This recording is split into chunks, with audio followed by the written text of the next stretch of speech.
जी ना, BJP want to reply. जी मैं आ रहा कांग्रेस के पास। जी मैंने अभी आनंद जी को सुना, ठीक है, और इन्होंने मोदी जी की प्रशंसा करी, धन्यवाद आपका। चलिए, माना तो आपने कि नरेंद्र मोदी जी प्रधानमंत्री के रूप में सबसे सफल प्रधानमंत्री रहे हैं इस राष्ट्र के।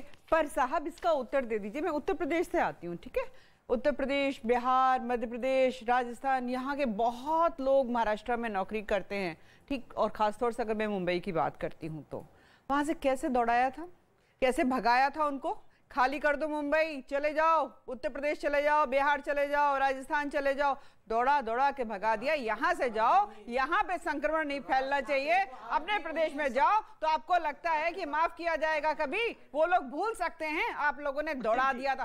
ठूस ठूस के जाओ, ट्रेन में जाओ, कैसे भी जाओ, साइकिल पे जाओ, पैदल जाओ, मरो या जियो, पर मुंबई को छोड़ दो। दौड़ाया था उस राज ठाकरे को आज भी। अरे आप शिवसेना में कब से हो गए भाई? मैं आ रहा हूं, आनंद आ रहा हूं, आनंद आ रहा हूं, आनंद आ रहा हूं। वेट आनंद, आकृति राइट राइट आकृति शिवसेना को उत्तर दे, शिवसेना को उत्तर देने दीजिए। मैं आपसे बात ही नहीं कर रही, हिंदू मुस्लिम मसला ही नहीं कर रही। ये बात मेरे उत्तर प्रदेश की है, ये बात मेरे बिहार की है, आनंद आ रहा हूं, हम भी बिहार के हैं, बात मेरे राजस्थान हम भी बिहार के हैं। ये जो राइट जिस राज ठाकरे ने बिहारी और उत्तर प्रदेश के लोगों को अपमानित करने का काम किया, उसी राज ठाकरे को प्राइम मिनिस्टर जो है उनको सपोर्ट कर रही है, बीजेपी सपोर्ट कर रही है। काला जो काले दिन थे उसको एक बार फ्लैशबैक करने की जरूरत है। सबसे पहले जो है कई सारे लोग इंक्लूडिंग जिनकी आज बात हो रही है, राहुल गांधी जी ने 2019 जो है दिसंबर से शोर मचाया था, इंटरनेशनल फ्लाइट्स बंद कर दीजिए, देखिए यहाँ पे ऐसे ऐसे कोविड फैल रहा है। उसमें जो लगातार लापरवाही हुई है, कोरोना मिस गवर्नेंस का अंतरराष्ट्रीय उदाहरण बन के रह गया है हमारा देश।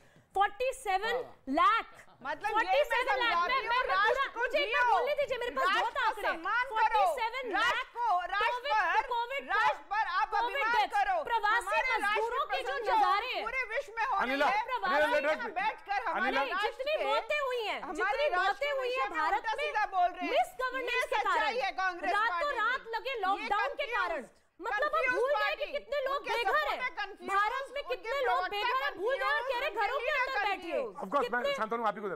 कितने लोग जो हैं लॉकडाउन पर, हाँ जी, और उसमें हम कह रहे घरों के अंदर जाइए। कितने लोगों के पास पानी नहीं है और बार-बार बोल रहे पानी।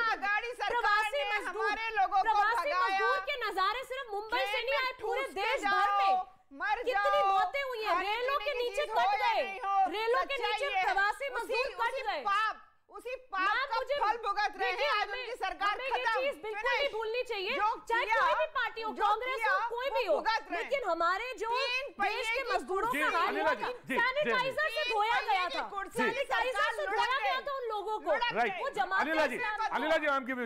तबलीगी जमात का भी पूरा मुद्दा बना था शुरू में, कई ऐसी चीजें हुई थी जिसको कम्युनलाइज भी किया था, उन्हें सैनिटाइज भी किया था, और उन्हें मतलब एक तरह से मीडिया में दृश्य तो आए थे, लेकिन जो आंकड़े हैं वो आज तक एक्सेप्ट नहीं किए गए। WHO के आंकड़ों को कि 47 लाख जो है मौतें हुई थी, जिसमें मैं दे दूंगा पॉइंट आपको दे दूंगा, में सिर्फ लॉकडाउन की वजह से, कोरोना की वजह से नहीं। देखिए, राहुल गांधी को हम इतना तो क्रेडिट देना पड़ेगा कि इन 6 विद्वान लोगों को और एक मुंबई से उन्होंने 2.5 साल पीछे ढकेल दिया।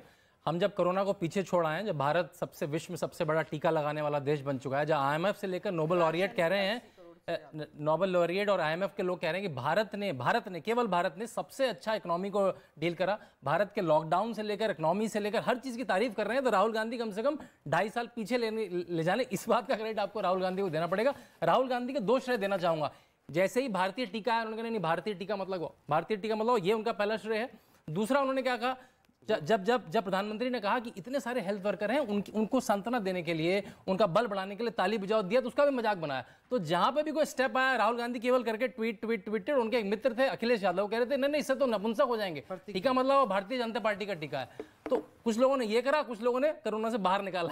आज लोग 6 लोग अजय दे रहा, मैं बीजेपी के साथ दे रहा हूं जी, अजय मैं दे दूंगा, डॉक्टर साहब दे दूंगा मैं जी। देखिए, कोरोना जैसा महामारी आज भी देश नहीं भूला है, लेकिन उससे भी बड़ी एक विडंबना और दुख की बात रही जिस तरीके से उस दौरान मीडिया के एक बड़े वर्ग ने एक गैर जिम्मेदाराना रवैया अख्तियार किया मुस्लिम वर्ग के खिलाफ, तबलीग जमात के खिलाफ, और जो बीजेपी ने उस पर राजनीति की, उस पर सुप्रीम कोर्ट ने बाकायदा ये कहा कि तबलीग जमात वालों को बलि का बकरा बनाया गया, स्केपगोट एट वर्ड है। Madras high court, Bombay high court, सब ने ये कहा कि तबलीग जमात वाले कहीं फॉल्ट में नहीं थे, उनको बलि का बकरा। अब बायस रिपोर्टिंग करके मुसलमानों के इर्द गिर्द एक नैरेटिव डाली गई कि भाई कोरोना यही फैला रहे। सुप्रीम कोर्ट जब ये कह देता है तो कोई आज माफी नहीं मांगा। सुन लीजिए भाई, सुन लीजिए, एक मिनट में पूरी बात कर लूं। मैच चल रहा है क्रिकेट का, मैं फुटबॉल उसी की बात होगी, उसी की बात होगी, लेकिन ये बात सच थी। मुझे इकोनॉमी नहीं पता, मुझे टीके नहीं पता, मुझे कुछ नहीं पता, मुझे आता है विक्टिम कार्ड। आप कोई भी डिबेट करेंगे, मैं ले आऊंगा विक्टिम कार्ड। भाई डिबेट तो सुनिए क्या है डॉक्टर साहब, डिबेट का विषय तो सुनिए।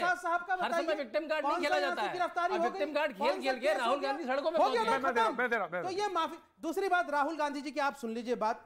देखिए राहुल गांधी जी आप टॉपिक पे आए, सच्चे आदमी हैं, ठीक है। आज के राजनीतिक परिदृश्य में उनको बहुत ज्यादा लच्छेदार भाषा। ये बात सही है कि उन्होंने मीडिया को अगर कहा, अगर उन्होंने मीडिया के कान पकड़े और खींचे, तो खींचने का हक तो इनको है ना, बिल्कुल हक। ऑफ कोर्स हाँ, टॉपिक में मैं आ गया, अब विक्टिम मैं बिल्कुल टॉपिक में आ गया। विक्टिम कार्ड किसी और दिन खेलिए। ऑफ कोर्स मैं आप ही को दे रहा हूं। मैंने तो ये भी कहा कि आपको पूरा बिल्कुल खींचने का पूरा हक है, और खींचना चाहिए। आपसे मतलब आप नहीं, आपसे मतलब वो सारे लोग जो वहां पे डिबेट हो रही थी। Now you come to the topic. चलिए, बहुत बहुत शुक्रिया। और अच्छी बात है कि आपने इस बात को माना कि परवेज वर्मा के हवाले में जो मैंने कहा उसको भी चैनल ने एक्सेप्ट किया, आपने उसको ऑन रिकॉर्ड कहा, और तबलीग जमात पे भी आपने कहा कि मीडिया ने गलत। लेकिन राहुल गांधी जी की बात मैं पूरी कर दूं बस, कि देखिए वो सच्चे नेता हैं, वो लच्छेदार भाषा नहीं बोलते। सुप्रीम कोर्ट में माफी मांगनी पड़ती है उनको झूठ के लिए, कई बार वो अलग बात है। सच्चे नेता हैं, लेकिन सुप्रीम कोर्ट पर राफेल के लिए माफी मांगनी पड़ती है, झूठ नहीं बोलते हैं तीन बार, और वो यहाँ से धोखा और छल नहीं करेंगे। प्रधानमंत्री जी के लिए मैं एक बात सिर्फ कह दूं, आपके मन से बड़ा मंच है प्रधानमंत्री जी, आप पशमानदा मुसलमानों की तरफ आए। आपने राष्ट्रीय कार्यकारिणी हैदराबाद में कहा, मैं कह रहा हूं मैं हूं पशमानदा। आप 27% ओबीसी का जो कोटा है, विद इन द कोटा, जो यहाँ से रंगनाथ मिश्रा कमीशन की सिफारिश से 7.5%, आप देखिए इससे बड़ी कोई और बात नहीं। बहुत अच्छी बात है, लेकिन मुझे एक बात आपसे कहना है, बड़ी कोई बात सर आपको पूरा हक है, कान खींचिए मीडिया के, क्योंकि ऑफकोर्स आप पैनलिस्ट हैं, आप कह सकते हैं, आपको मैंने बकायदा इस बात के लिए मेरी डिबेट में तो खींच ही सकते हैं, लेकिन इस बात के लिए नहीं कि सावरकर को अंग्रेजों से तनख्वाह मिल रही थी। This is very bad and very bad and very bad. This is very bad. ये हक नहीं है। अगर आप चर्चा कर रहे हैं तो खुली चर्चा ये हक खुली नहीं चर्चा है। कीजिए। ये हक नहीं है। क्या मुस्लिम लीग के साथ सर जो गलत है वो गलत है। सुनिए, श्यामा प्रसाद मुखर्जी ने मुस्लिम लीग के साथ बंगाल और सिंध में सरकार बनाई थी 1945 में। सावरकर साहब को तनख्वाह मिल रही थी, सावरकर साहब को तनख्वाह मिल रही थी। सावरकर जी ने पूरा अधिवेशन में कहा कि ये हमारा सरकार बनाना है। ये मैं उनको जवाब दे रहा हूं। पर आप मानते हैं ना प्रतीक जी, आप मान रहे हैं ना कि मीडिया ने कोरोना के दौरान मुसलमानों को टारगेट किया, और ये जो हॉन्टिंग थी इसका मुसलमानों को मैं ये नहीं कह रहा, मैं ये कह रहा हूँ क्या नहीं, मैं ये नहीं कह रहा, मैं ये वो वर्ग। देखिए सर, आप सुनने की कोशिश करिए। यहाँ से अब सर कैसे आप उसको रिवर्ट कर पाएंगे? शांतनु ने बिल्कुल ठीक कहा, वो जो मानसिक बार रोने से बादल नहीं बरस जाते। मेरी बात सुनिए, लेकिन वो जो मेरी बात सुनिए, मैंने ये कहा कोई घटना विशेष अगर गलत हुई है, रिपोर्टिंग गलत हुई, उसके लिए हम सारे लोग शर्मिंदा हो, माफी मांगते हैं। सिर्फ रिपोर्टिंग, लेकिन सावरकर को आप कहें कि अंग्रेजों से उनको तनख्वाह मिल रही थी। प्रतीक जी, 2-3 बातें शर्म आनी चाहिए। आप मुद्दे को डाइवर्ट जरूर करना चाहते हैं। सर ये रिपोर्ट है, सर ये आपने कहा, ये मैंने कहा, ये इतिहास कहता है, ये देश में लिखित में है। ये क्या कांग्रेस पार्टी सिर्फ कह रही है? क्या आपके दर्शक अनपढ़ है, जानते नहीं है? कलेक्टर को जितना उस समय सैलरी थी उससे ज्यादा उनको क्या मिलता था वेतन की नहीं? अंग्रेज देते थे वेतन की नहीं? क्या वो माफीनामा 6 बार मांगा था कि नहीं उन्होंने? क्या इस देश को हिंदू मुस्लिम और मुस्लिम लीग के साथ मिलकर के श्यामा प्रसाद मुखर्जी ने सरकार बनाई थी? बिल्कुल। दीनदयाल उपाध्याय जब भारत की स्वतंत्र हुआ 31 वर्ष के थे, एक बार जेल का कहीं का दिखा दीजिए। मैंने अक्सर कहां थे?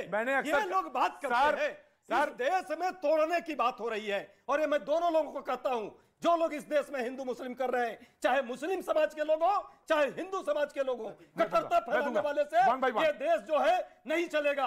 ये देश ऑडियो कट चलेगा, audio cut sir, audio cut audio cut नहीं सर, मैंने सुना, क्योंकि सर मुझे भी तो बोलने का हक है, सर मुझे भी बोलने का हक है, सर मुझे भी बोलने का, सर मुझे भी बोलने का हक है, मुझे भी बोलने का हक है। नाउ जो प्लीज लिसन सर, मुझे भी बोलने का हक है, नहीं सर मुझे भी बोलने का हक है। आपने बड़े आराम से यहां खड़े होकर मीडिया को कहा, मैंने कहा और मैंने कितनी तसल्ली के साथ कह दिया कि मीडिया के कान खींच लीजिए, लेकिन जब आप बरगलाएंगे झूठ, सर मुझे बोलने दीजिए, सर बोलने दीजिए, जब आप झूठ बोलेंगे और मक्कारी की इस हद तक चले जाएंगे कि आप झूठ को बोलते चले जाएं, कौन किस मुसलमान को हटा दिया गया एनआरसी के आंदोलन के बाद, बताइए मुझे, क्या बात करते हैं आप, क्या बात करते हैं आप माफी मांगेंगे, आप माफी मांगेंगे, आप माफी मांगेंगे, 6 लाख आप माफी मांगेंगे, पैनल में ट्रिब्यूनल आप माफी मांगेंगे, आप माफी मांगेंगे, कांग्रेस माफी मांगेगी, कांग्रेस ने इतना बड़ा आंदोलन चलाया, बार बार नहीं, कांग्रेस ने कभी आंदोलन नहीं चलाया, भेज दिया कांग्रेस ने कभी आंदोलन ऐसा नहीं चलाया। आप खड़े थे, आप खड़े थे, आप खड़े थे, झूठ, आप खड़े थे, एकदम झूठ, आप खड़े थे, एकदम झूठ। प्रतीक कांग्रेस पार्टी ऐसी इसी तरह के तुष्टीकरण के विरोध में है, इसी कट्टरता के विरोध में है, यही दत्ता जी, देश में शांति और दत्ता जी, हो गया। अजय भाई, इतिहास के पन्ने से बहुत सारी चीजें आपने उठा लिया, मैं उठाऊं क्या? एक second, very quick Datta, very quick, let me complete please, very quick Datta ji, very quick, let me complete, very quick Datta ji, very quick. बहुत सारी बातें आपने उठाया, तो फिर मैं कुछ बातें उठा दूं और उस पे बहुत ज्यादा प्रॉब्लम होगा आपको। Very quick. पंडित नेहरू जब प्रधानमंत्री बने, पंडित नेहरू अभी बस फिर मिलेंगे, उठाएंगे आवाज, बस